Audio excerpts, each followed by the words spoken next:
The Travel Transformation Podcast is proud to be partnered with Give the Goodness Global, an amazing global outreach project helping families in need all over Southeast Asia and beyond. Please check them out at Instagram.com/Give the Goodness Global today. And now on to the podcast episode. Welcome to the Travel Transformation Podcast, the podcast that explores the life-changing potential of solo travel, intentional travel, and location-independent working. Whether you're an aspiring digital nomad or simply want to boost your confidence through epic travel experiences, I'm here to motivate and inspire you to go after all your wildest dreams. I'm Jessica Grace Coleman, author, travel transformation coach, founder of Flip the Script Travel Transformation Services, and your host for the Travel Transformation Podcast. Travel changed my life. Now let's change yours. You ready? Let's go. Hello and welcome to the Travel Transformation Podcast, the podcast where we talk all things travel and all things transformation.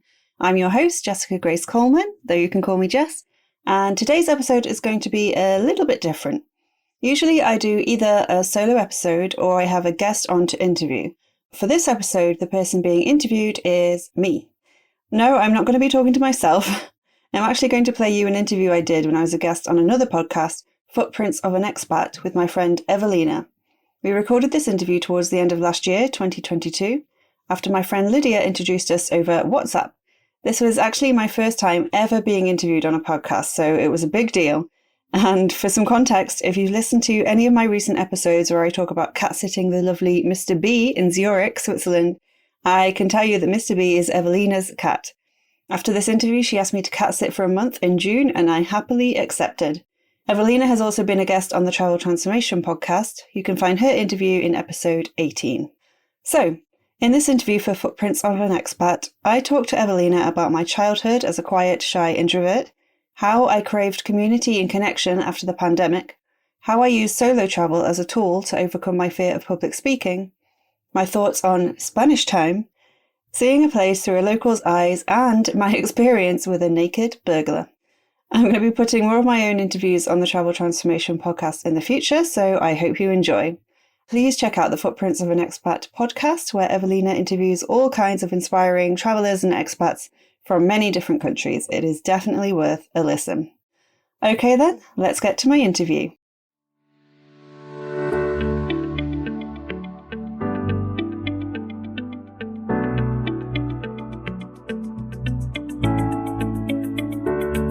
Dear listeners, welcome to Half an Hour with me, Evelina Rimkute, on my podcast Footprints of an Expat. I'm a Lithuanian living in Switzerland, and with each new talk, I bring you one story at a time of a life created and recreated, sometimes multiple times. And today in the show, I introduce you to Jessica Grace Coleman, travel transformation coach, founder of Flip the Script Travel Transformation Services and digital nomad. I must admit, I felt like a digital nomad myself, editing and combining this podcast while sitting in the airport. I was flying back to Lithuania for winter celebration time, and my flight was postponed for more than 2 hours. Actually, it was the great time to find the corner in the airport and listen to the recording we have made with Jess. We had talked about how to open our world with travels. It is people and places who leave footprints in us that changes us as persons. It changes the way we see the world and how we live our lives. Let's figure it out. How?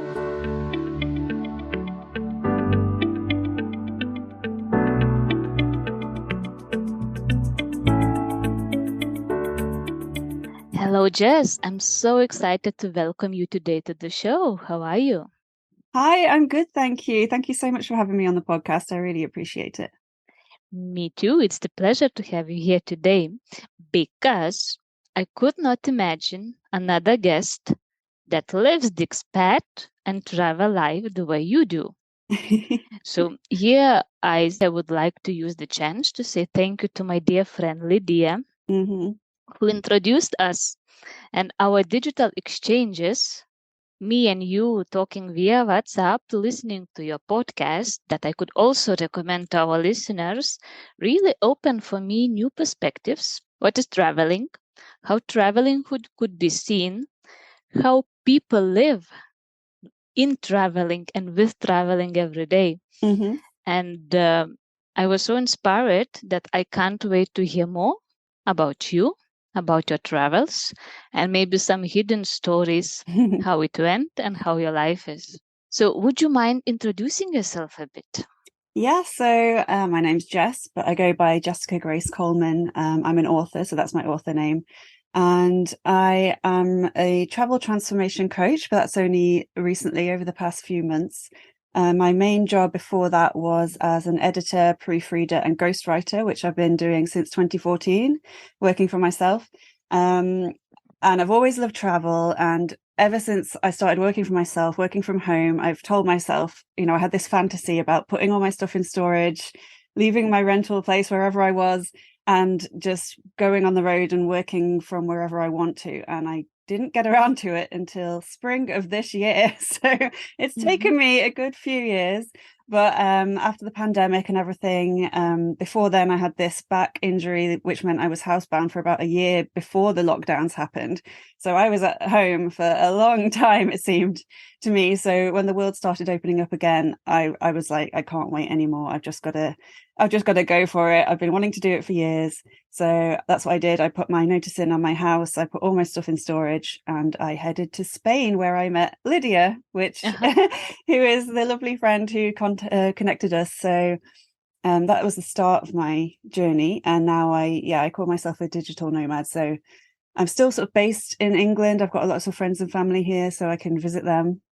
And actually, I've visited them a lot more since I've done this because I'm sort of constantly on the road and I don't feel like I have to justify going away for a week to visit someone. It's sort of part of my lifestyle now. So I've actually seen people more than I had before, which is really great. But yeah, then I can essentially go wherever I want and work as I travel, which has been my dream for years and years. So beautiful. And if I could already start reflecting what I'm hearing, there was your thought that you actually see people more now and you see your friends more. Again, I'm speculating here, but could it be like once we start traveling, we are not choosing the comfortable life. I just go to work, I come home, and then there's so much things we need to do at home. And then to meet the friend, I really need to plan when I don't have meetings or coffees. But when the traveling and prioritizing meeting people is on the agenda, then it's easier to meet those people. It's like lifestyle a bit dictates that it's easier to meet people. Yeah. And I think also, I mean, you travel for the places, but it's the people you meet that stay with you. And I think that has sort of shifted maybe priorities for me because I'm quite a quiet introvert naturally. So when the lockdowns first happened, I was like fine with it because I was completely used to living on my own and working from home on my own, not seeing people much. But a few years of that made me really, despite being introverted and despite big parties would drain me and I'd have to go back and recharge and all that kind of stuff that comes with being an introvert. Despite that, after the pandemic and everything, I was craving connection and community, and that's why I decided to go to co-livings rather than staying in hotels and things like that. So I think just it sort of shifted my priorities and people, hanging out with people, making friends and seeing old friends, because a lot of my friends have moved away from my hometown, which is where I was living before. I think that's just been more of a priority for me. So now I will make time to go and visit them. Whereas before we would just sort of say like, yeah, it would be great to see you. And then, you never get around to it. And you never get around. Indeed, that's the point. I mean, we are somehow having so much to do and we know so many people. We just don't have time to meet them all. Yeah. So you already mentioned you were introverted. Could you tell us more about little Jess? Were you the curious child? Were you the rebellious child? Were you the rule follower? I definitely was not a rebellious child. I was I was definitely a rule follower, not a rule breaker. I was not only introverted, but very quiet and very shy, like really, really, really shy. I would not put my hand up in class. I would dread if I had to give a presentation at school or even just talk in front of my class. I would dread it for weeks beforehand. It was like my biggest fear. And that sort of followed me all through high school and uni and into my work. Presentations and things would just fill me with dread. So it's not just being introverted. I had sort of like the double whammy of introverted and just really shy as well. And that's actually what I was when I decided to go traveling earlier this year. That was one of my intentions, was to try and overcome my issues with sort of being the center of attention. And so I made an intention to put myself out there as much as humanly possible to try and get over that. And I've been doing that since April is when I went to Spain, but it sort of started before that with really trying to plan how I was going to do this. And that's actually what I've written a book about, which is called Intentional Travel Transformation. And it's all about going into travel with certain intentions to help you overcome blocks, limiting beliefs, fears, doubts, anything that's holding you back in life, and using travel as a tool to overcome them. And that's what I've been doing. It's an ongoing thing, but I started it earlier this year. And that I had like 2 months in Spain and France, and that was my intention, to push myself outside my comfort zone as much as possible, because with a lot of people, I think, have been the same during the pandemic and the lockdowns. We've sort of retreated into our houses and retreated into our comfort zones. And when you've done that for a couple of years, it can be really hard to step outside it, even if before that you were, used to doing that kind of thing. So definitely. So basically, you're taking your life and you're shaping it the way you want to see it. You still use who you are. You're still Jess. You're still introverted, but you're extending it and finding your means that work for you. Yeah, definitely. And it's more my sort of shyness and sort of mild social anxiety and not wanting to be the center of attention that I wanted to get over, because it's held me back all my life. And I can see, in personal life and professional life, I wouldn't put myself out there. I wouldn't go for things I wanted if there was a promotion or something, but it really relied on me giving a presentation. I would just be like, oh no, I won't do that. So I can look back and see where it stopped me. So I was like, I'm 36 now. I really need to overcome this if I want to, get to the next level and achieve all the things I want to achieve. So that's why I did it. So when I started this podcast, it's called Footprints of an Expat. I was more or less thinking how people leave their footprints on the countries they visited. But now, recalling many talks with my guests, and now especially listening to you, because you're switching places like digital nomad and your travel transformation coach work you're doing, does it mean that it's not that we left footprints on the places, but the places and the travels change and leave footprints in us? And that's way stronger impact than vice versa.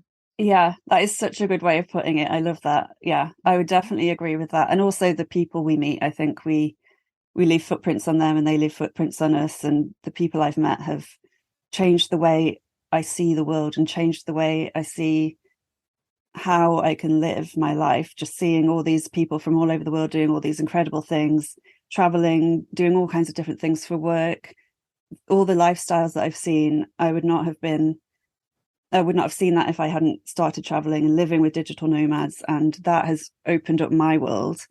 And hopefully the work I do will help open the world for other people who may not have even considered that they could do this as a lifestyle, or even just as, it doesn't have to be a full-time thing. You could be a part-time digital nomad.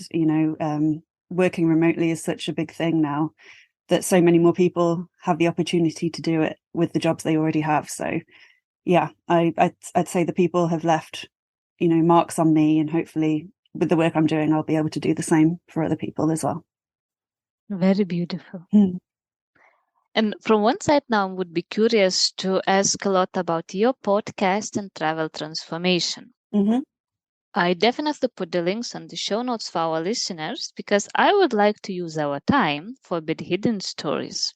So guests you were talking about, they bring lots of beautiful stories, and the talks you are creating together are really inspiring. And it looks like your life, it's, oh my God, you just go travel, meet people. I see your Instagram posts, how you taste and experience cities, which things you see there, with which lenses you see. But what I'm curious is, do you have moments when you think, can I just go to sleep and wait for another day because this day is terrible? Huh?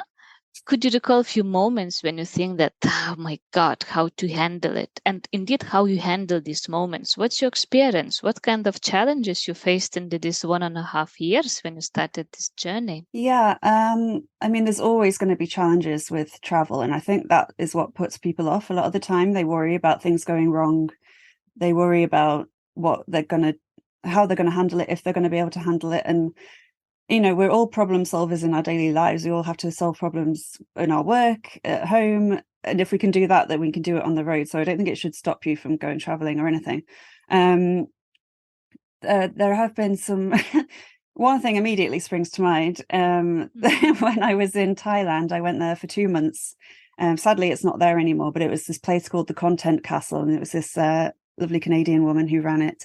And basically, it was a house for writers, and you went there and you didn't have to pay room or board, but you worked for her content company, writing articles and editing articles, and then you could do your own work as well while you were there. So it was this beautiful house in this little fishing village on Koh Samui. Gorgeous place, but it was it was so nice. But it was it's Thailand, it's a third world country, little fishing village, and then there was this big beautiful house filled with Westerners with laptops and iPhones and iPads, and it looked a bit like a target, I think, for thieves and burglars, which is what happened to me one night. I got up at 2 a.m. I went to the bathroom, I came back, I opened the door, and I had my little light on in the corner, so I could sort of see some shadows, and I saw something moving behind the door, and I was like, oh my gosh, what is this? And I can remember it in slow motion. I sort of opened the door and there was a burglar waiting behind it, but not only a burglar, he was totally naked. Sorry. Yeah. And which is obviously a very surreal thing to find in your bedroom at 2 a.m. when you're half asleep.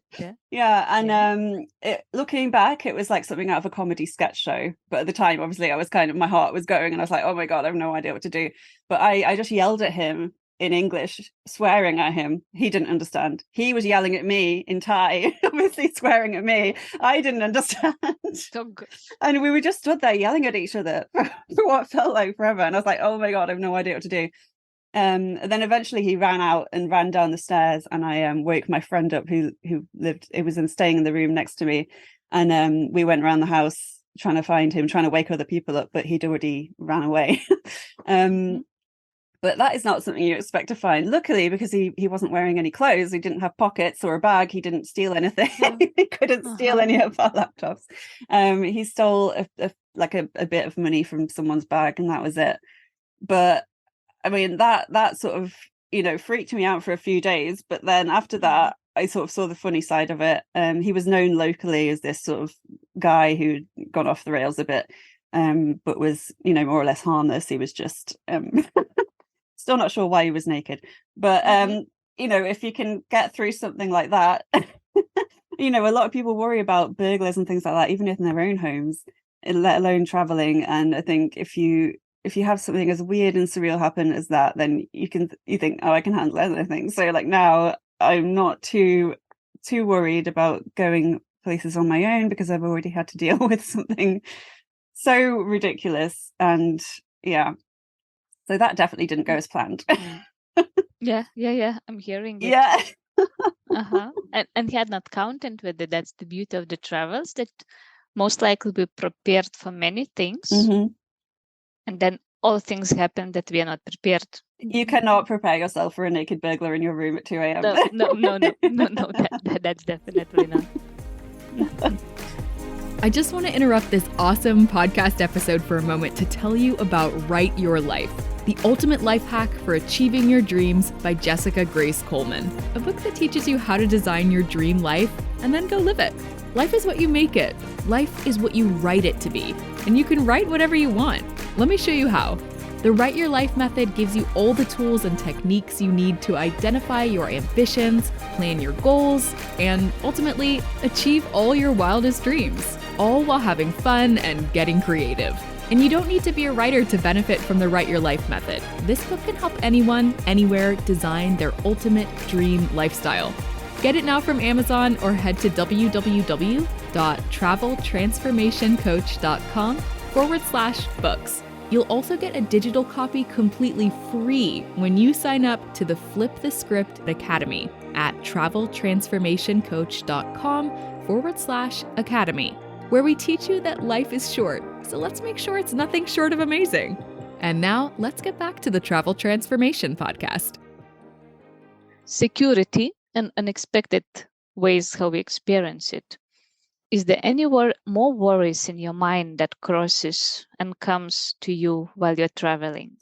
Obviously, that everyone's always going to be worried about safety concerns. I think as a woman, generally, wherever you are, you don't have to be traveling. You can be in your own home country, in your hometown. You can be worried about that.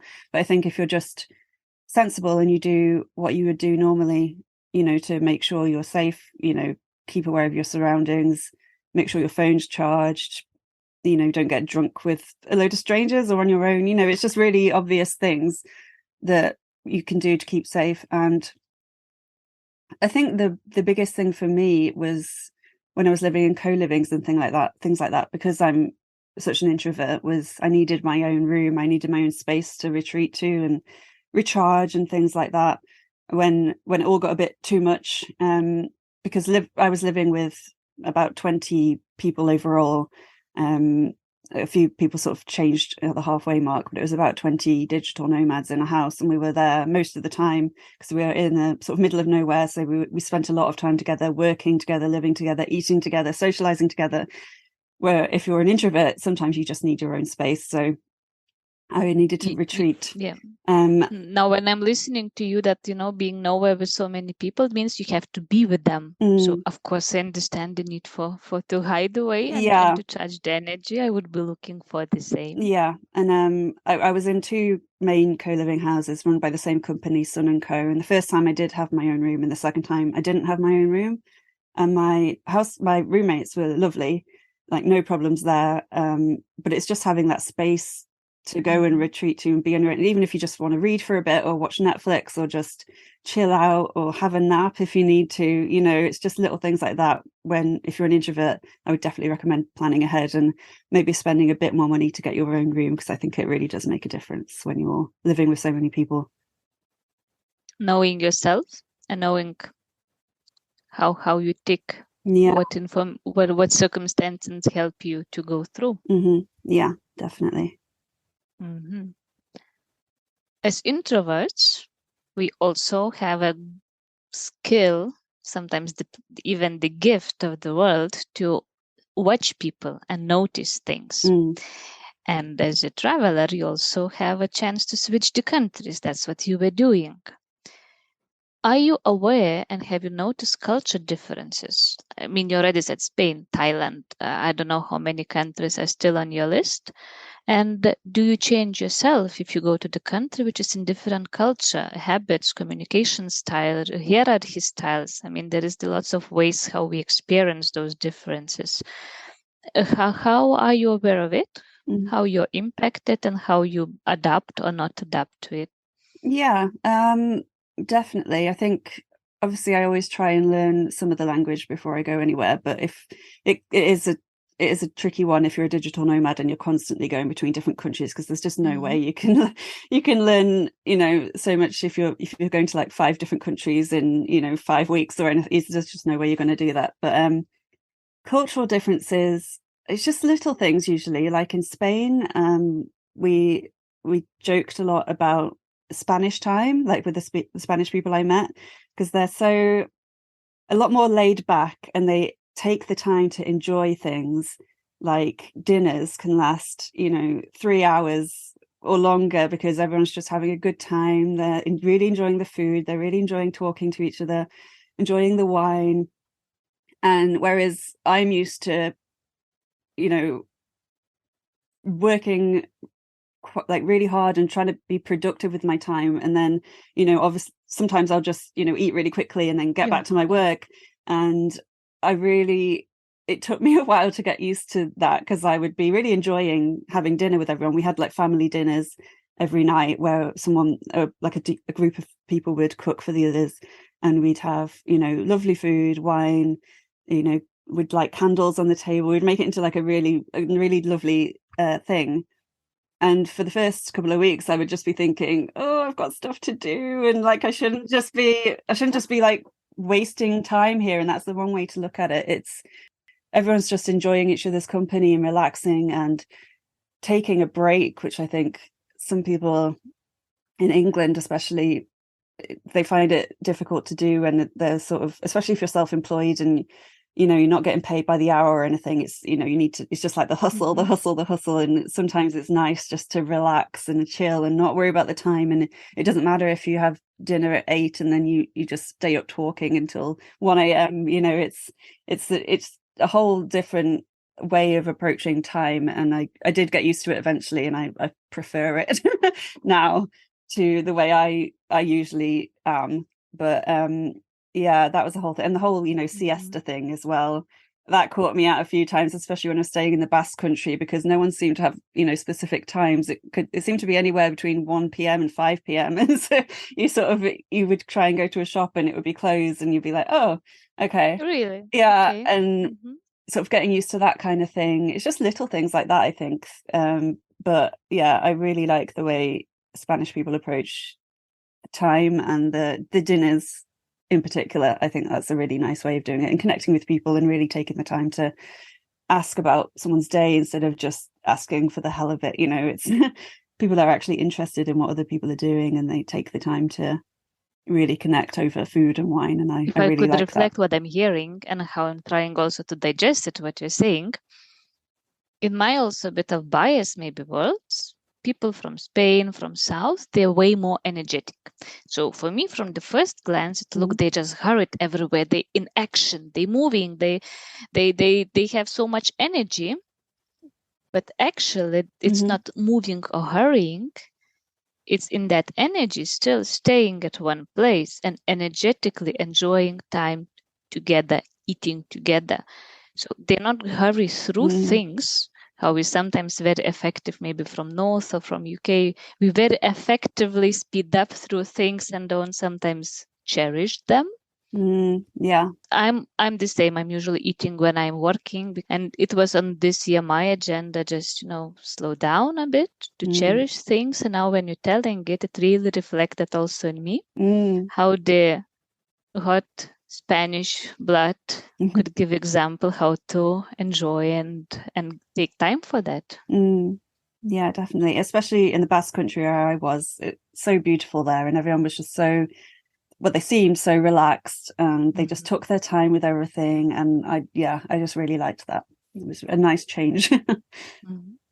I've read that you now plan to go to South Africa, if I'm not mistaken. That's right. Yeah, I'm going there next month. Do you expect any surprises there? Because it's from one side the country which has some history from colonialism times, maybe some Anglo-Saxon schools that I would expect, but still in Africa, like 1,000 kilometers away. So are you preparing yourself? How you approach that new country? I'm very curious. Yeah, I mean, I've never been to Africa at all. I've never been to any African countries. I've not been to that continent, so I'm really excited. And yeah, I keep meeting people who've been there and telling me their stories, but their stories are usually from the 70s or 80s, or it's been a while ago, so I'm not sure if it will be applicable now. But it's actually one of my friends I met in Spain. I was there with the same time as Lydia, actually. Irene, she lives there. She's from Cape Town. We're going to be staying in Kalk Bay, which is about 45 minutes from Cape Town on the coast, and it looks so beautiful. So I'm really looking forward to all the nature and all the hiking and all the wildlife, and just it's going to be so different to anything I know because I've not been there. So I'm really looking forward to that. But yeah, you're right. It's just going to be I think that's going to be quite a culture shock. Like, it's going to take some time to get used to that. And I'm kind of going in trying not to have expectations, because I think that's a good way of doing it. Like, you can research the place, obviously, and be aware of the history and what has, happened to form that country. But yeah, I'm just going to go and see for myself, and I'm glad that I'm going to be staying with a local, because then I think you understand a place more, and you can see things through a different perspective. I think I'll feel less like a tourist and more like someone who's actually sort of living there I'm going to be there for 2 months. So, I've got a few weeks to sort of acclimatize a bit and find my way around. But yeah, I'm really looking forward to going, and like I say, being there with the locals, so I can sort of see it through her eyes as well. Another step in enriching and enlarging your world through travels. Definitely. And it wasn't, I've always thought South Africa looks beautiful, but it wasn't on my list to go to anytime soon. But that's just another way that travel expands your world, because I met Irene in Spain and she invited me, and there's a few of us going who got together in Spain, and that would never have happened. I wouldn't be going there if I hadn't spent that 2 weeks with Irene, or it was about a month in Spain. So I love that about travel, how you can meet one person and it can change what you're doing for the next few months. It's crazy. It's like ripple effects. We met people and they give new ideas, show the new directions, new doors. Yeah. Or we talked to someone about our ideas and they said, I know someone, I read something. So sharing and being open, it looks like works not only in the networking world, business world, but also in the traveling world. Yeah, definitely. And traveling with digital nomads, I think that's just another form of networking, but a really fun form of networking. It sounds like this. So Jess, there are so many things I would like to ask you. I hope I will find many answers in your book, in your podcast. Before I wish you the good day, is there something that you would like to mention about the traveling to our listeners, what they hadn't asked, but you think it's still worth really talking about it? Yeah, I think I come from a small town, a small village near a small town, really. And when I started talking about being a digital nomad and living in co-livings and all that kind of thing, I was amazed by how many people just didn't know that it was a viable lifestyle. They had never heard of co-livings. They didn't know it was a thing. And when you don't know something, obviously, there's no way you're going to be able to strive for that lifestyle if that's what you want. And I think so many people after the pandemic have felt a bit stuck in a rut. That I certainly did. They may be looking for more. They want more meaning or purpose in life. They want more excitement and more adventure.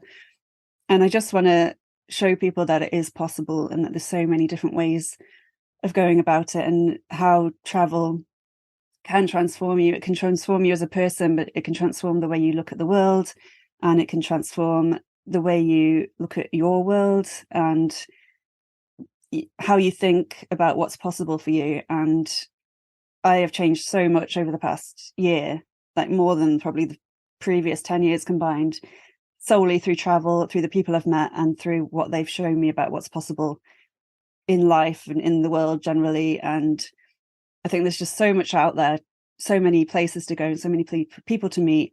And yeah, I just want to spread the message that if you're on the fence about going, or if you want to go but you can't find anyone to go with, solo travel is an amazing thing. I would recommend it to anyone. And yeah, I think just if you've got any fears or doubts about it, if there's any way you can overcome those, and just get on a train, get on a plane, get on a boat, get in your car, even if you're just traveling an hour down the road and doing something new in a new place, I think it can transform you in so many different ways. So yeah, I just want to encourage people to just go out there and do it. Very beautiful. Thank you for sharing this. Thank you. And meanwhile, thank you for taking time, for all the stories, for all the energy you brought to us today. I'm looking forward to staying in touch with you. Yeah, thank you so much for having me on. It's been great. Bye, Jess. Bye.